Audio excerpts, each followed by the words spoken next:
What is going on, guys? This is the Inside the Podcast, episode number 41. And we're talking about the New York Giants recap as they defeated the Arizona Cardinals in a quite a shootout, I guess you could say. I mean, the Giants were down 20 to nothing heading into halftime. It looked like deja vu after that horrific 40 to nothing loss against the Dallas Cowboys. And now they go down 20 to nothing to the Arizona Cardinals, a team that's you know, fully, prepared to lose a lot of games and, tank for Caleb Williams. That is what the Arizona Cardinals are. And, it's been a rough going for this team. The team is starting off slow, the Giants. They started off bad against the Cowboys. And, I understand that. The Dallas Cowboys are on a different level. Not even just in that game, just as a whole. They were much more talented than the Giants, and they were just better in every aspect. Okay, the Giants, I was prepared to see the Giants get destroyed on Sunday Night Football. But, now we go into a game against the Arizona Cardinals, a team that I thought, it'd be, I honestly thought the game was going to be close, but I didn't know it was going to be, ending in this type of fashion. I thought the Giants would actually score in the first half. That did not happen. So the Giants go 6 straight quarters with no points, and they go down 60 to nothing. In the first 6 quarters of their season. Um, but another thing is for the Giants is their starts to the game. The Giants, starts. They always said we got to start off good. We got to start off good because it felt like every time the Giants played last year, they would always be a second half team.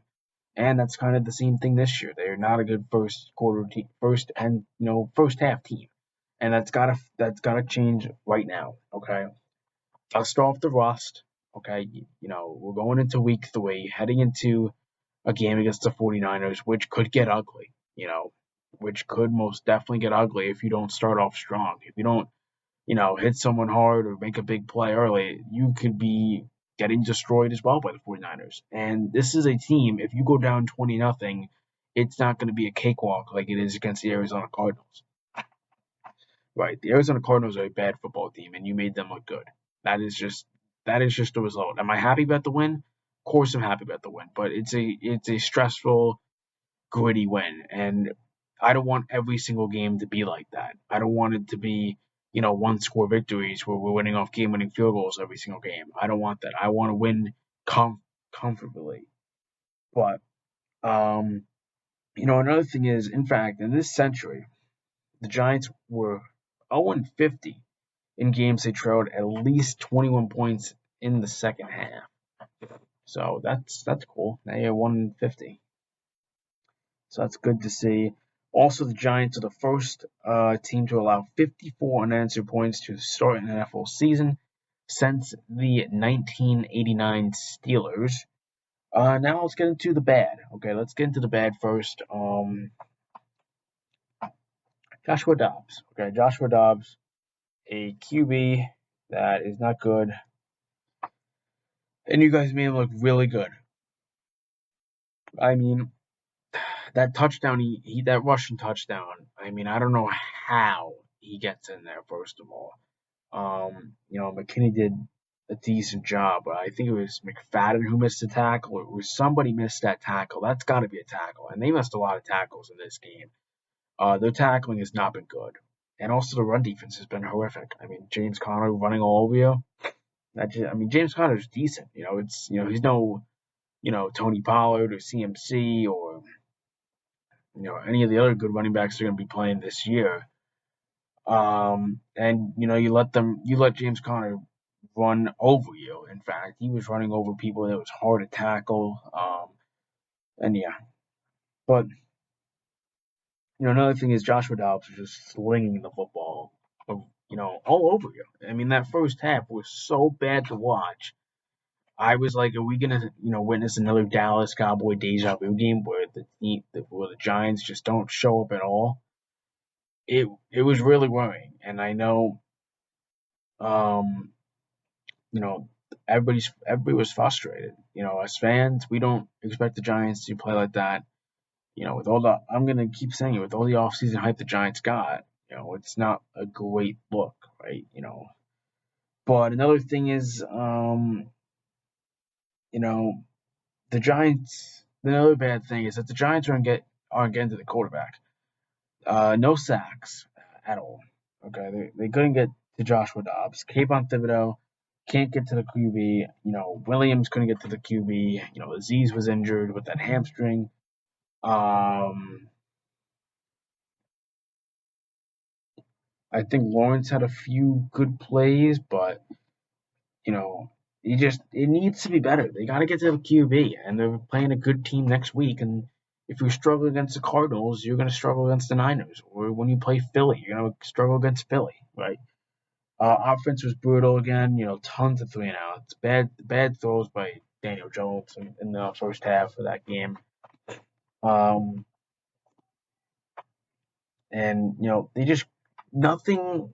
Like, I was shocked. This is an Arizona Cardinals team that's not good, and you're struggling like mightily against them to even get yardage. Offensive line was okay. I mean, they had a few pressures. I think Schmitz allowed a sack, and someone else. Galinsky replaced Ben Bredeson because Bredeson had a concussion, so Galinsky's back. And yeah, Galinsky's back. Round of applause. Galinsky's back. But let's get into the good. All right, let's get some positivity now. Props to Daniel Jones. Okay, Daniel Jones. That second half, he was a completely different man. I mean, he probably looked himself in the mirror. Brian Dable said, "You gotta get going right now, kid." And Daniel Jones took that. He's like, "All right, I gotta win a football game here. We cannot lose to the Arizona Cardinals and go 0-2 to start the year on a game that you should win easily. This should have been an easy win, no stress. Go into Arizona, beat them, get out, um, and then head for San Fran." But no, but you know everything was going well in the second half. Going, um, you know, offense looked a lot better. First play, Daniel Jones just goes deep for Hyatt. I believe he had Hyatt a few times in the first half. Finally hits him. Um, and that's what Hyatt's for. He's not going to get a big workload, but he's there for those deep threat passes. And if Daniel Jones puts it on a dime, he's he's probably getting the first down and a lot more yards with Jalen Hyatt. Jalen Hyatt is a speedster. Okay, this guy can run. And like I said, his workload's not going to be big. He's going to be mainly for that deep threat. He's probably your best deep threat option out of all the wide receivers you have. There were also some rumors that apparently Brian Dable was calling the plays, but he said that he wasn't calling the plays, but I mean the offense completely changed. So I don't know if Dable and Kafka were talking about it, what to do, or they just gave Brian Dable the good to go. I'm going to call the plays now. And I really kind of believe that Brian Dable was calling the plays. I know he doesn't want to say that, but I mean, I really think Dable was calling those plays because like everybody looked different. Everybody was running harder, playing better all of a sudden, and I mean that was the big thing, right? Again, one of the reasons why they got Jalen Hyatt was for the deep threat. They weren't doing it at all, and they throw two passes to him, and he brings them down. Um, you know, but a really good job by Hyatt. Um, and another really good game by Darren Waller. He leads the you know tight ends in receiving yards. I think in receptions too, he's tied for second, something like that. But Darren Waller is showing why Joe Shane went out and got him. Really good stuff by him. I'm really proud of Dan Waller and what he's doing.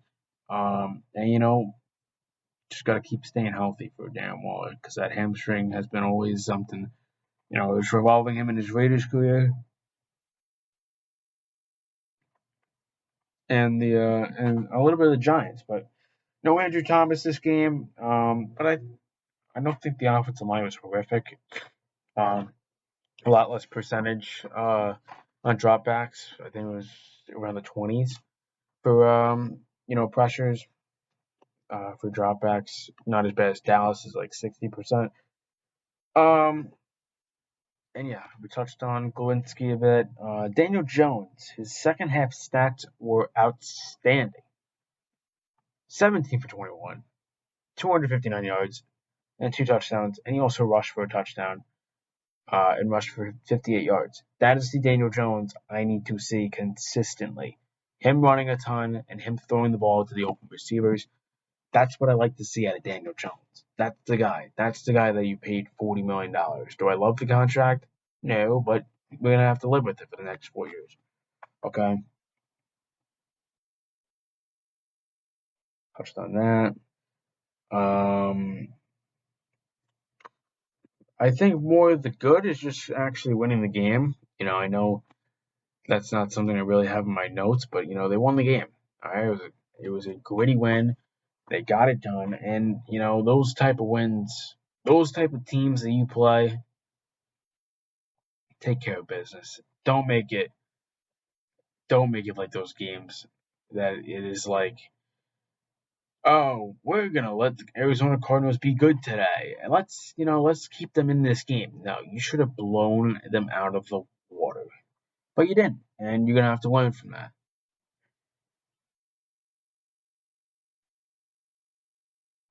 But really to wrap this one up, focus is week 3. They're taking on the 49ers at San Fran, Thursday night football, so they only get a few days of rest.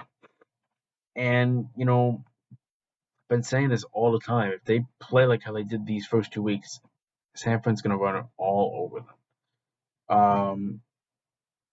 Another thing is injury update, Saquon Barkley. He's sidelined with that ankle injury. I believe it's up to 3 weeks. It's not the best news we would have liked. He got squashed. He couldn't even put any pressure on his ankle, and that's just tough to see. Um, and it brings a bigger decision for the management. Do we want to resign this guy who keeps getting injured and all this? But another thing is he had a huge workload. I think like I saw something like he had like out of 27 carries, he had like 25 of them. It was like some sort of stat, like he had the majority. You can't do that. Lessen his workload and give Rito third down runs or Eric Gray. If you do this to Saquon, he's going to be injured every single season. I don't know why we have not learned from this. The guy has been injured. He's torn an ACL. He's done everything. Shoulder injury, you name it. I don't know. That just makes no sense to me. Another thing is you got to contain, their offense. So tired. Brock Purdy, he's a QB that has played well in this Niners system. I respect Purdy. I think he's a good player. So I mean, you gotta respect this game, okay? And with McCaffrey, he can catch the ball, he can run the ball, and these Giants defense does not play good against the run.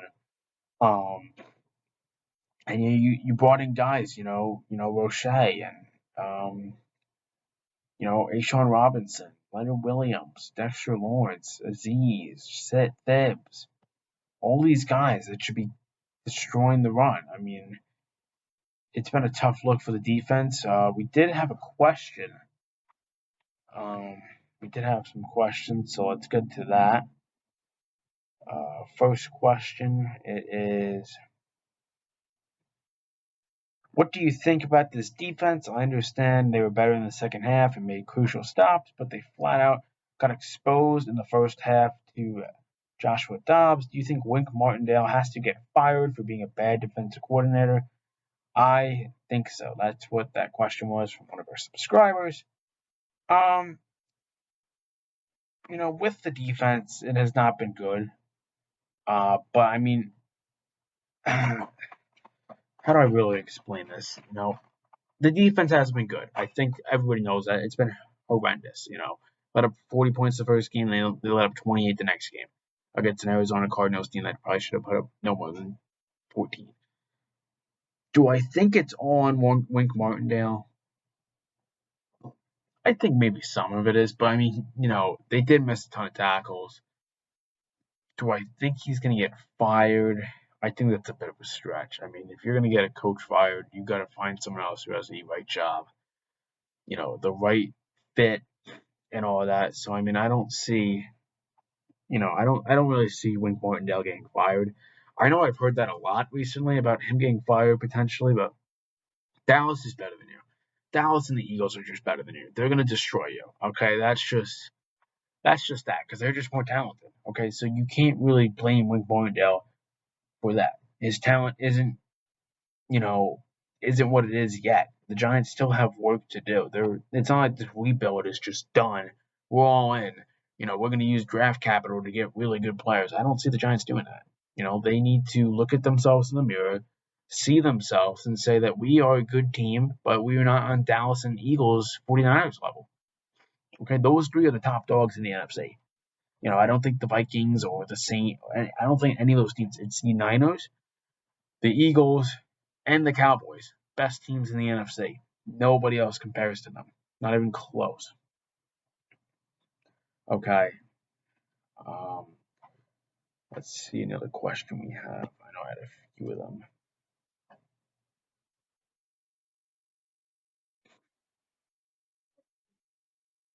I know we had a few regarding the offense, the defense, bunch of questions. We have another question about how much will the Eagles beat the Giants by? Well, Giants don't play the Eagles for a bit, but I'll answer that question later in the year. The Eagles are gonna win. That's just the bottom line for that. We had another question. It says, "Why are we bad in the first half?" Well, I think the team just isn't awake, to be honest, and they should be, and they should be better in the first half. And it's kind of been a revolving thing. Uh, you know, stupid fly. They just have to be better. I mean, that is, and especially when you play good teams, because your schedule isn't a cakewalk like last year. Your schedule was easy, and you beat up against bad teams, and now it's a big step for Brian Dable and his roster. You're playing against better teams. You improve the roster a bit. Let's see what you're made of. You're coach of the year. Let's see how you can do against the Eagles, Seahawks, all these good teams, all these playoff teams. Let's see how we can do.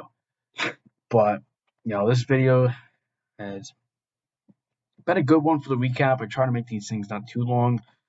But regardless, I love the Q&As. I'm going to keep doing them. Of course, hit that subscribe button. We're close to 60 subscribers. And of course, hit that notification bell so you never miss an upload. And, just hit that like button for us, all right? That would be great. Giants play the 49ers Thursday. We will have a preview maybe tomorrow, I'd probably say. But, regardless, this has been a nice video. It's been a good one. I'll see you guys in the next one. Peace.